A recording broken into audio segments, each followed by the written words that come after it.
Hello there. Happy Monday. Today, I want to talk to you about bone loss and osteoporosis.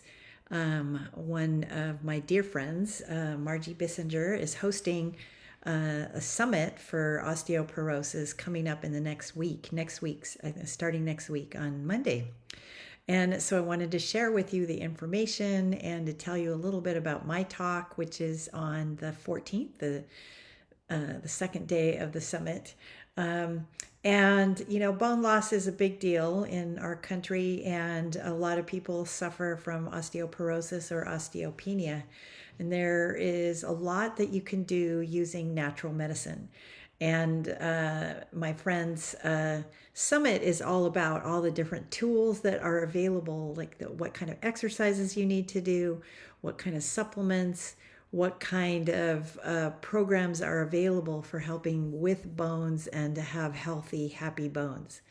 And of course, my talk is about about Chinese medicine, and so I want to tell you a little bit about how Chinese medicine works for bone loss, and then some of the possible information that you would get by attending this summit. And I'm going to put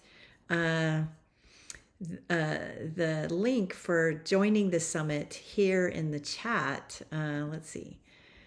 Nope, it's not an interview. So I want to just find where I would put that information. I will put it in the comments section for you so that you can get the link to join the summit. It's free, it's 7 days long, and there are a lot of speakers, including the following people talking about the threats of bone loss, what peptides could do for you, a step-by-step approach to healing your gut so that your bones and your gut will be happy together, what autoimmunity does to bone loss, keto lifestyle, vibration therapy, what exercises to do, all kinds of bioidentical hormones. And that's one of my favorite subjects, of course, is bioidentical hormones and how they would impact your bones.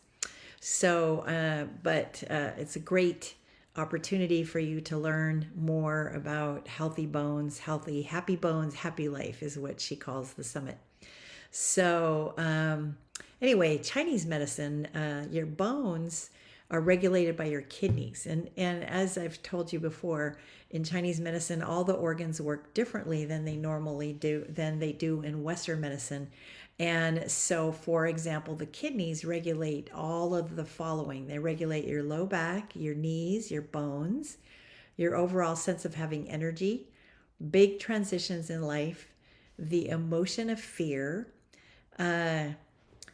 your hearing, and your power of will. So each organ has emotional and spiritual functions in addition to physical functions. And of course, the bones are most important in terms of this conversation. So also, every organ has a time of year and a time of day, and the kidney time of day is the late afternoon from 3 to 5 p.m. Sorry, from 5 to 7 p.m. And the urinary bladder, which is paired with the kidneys, is from 3 to 5 p.m. And they also have when you think about big transitions in life, that's of course menopause or puberty, or even big transitions like moving to another location, things like that. And the time of year that the kidneys are most prominent is in winter. And so this time of year is an important time for helping support your kidneys. And I always like to tell people that hibernating is a great thing to do at this time of year because it helps support your kidneys and helps you get rest. And that's what, when it's cold and damp and dark out, that's what you want to be doing, is giving yourself rest and maybe additional rest.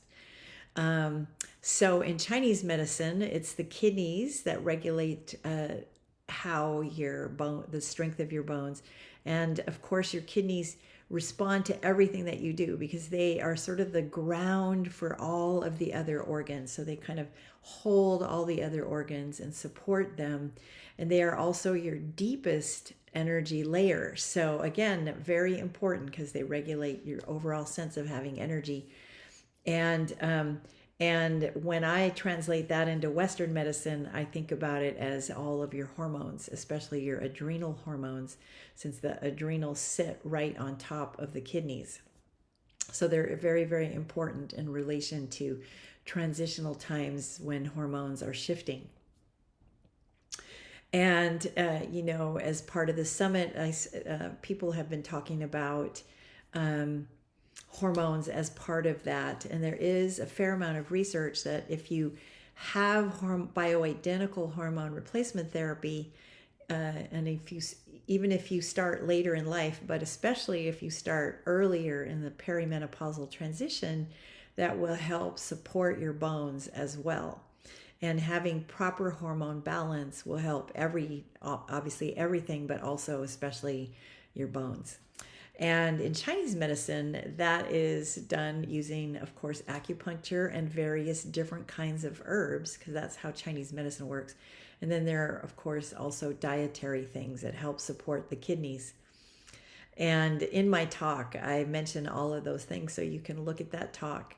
And there's one little thing that I want to share with you from my talk today, because it's so easy to do. There's one exercise that you could do that will help support your kidneys, and that will be just a gentle thing that it's a qigong movement that you can do to help your kidneys. So I'm going to stand up and do that for you right now. So here we go. So you put your hands on your back. So right here, I'm wearing a big sweater because it's cold in my house.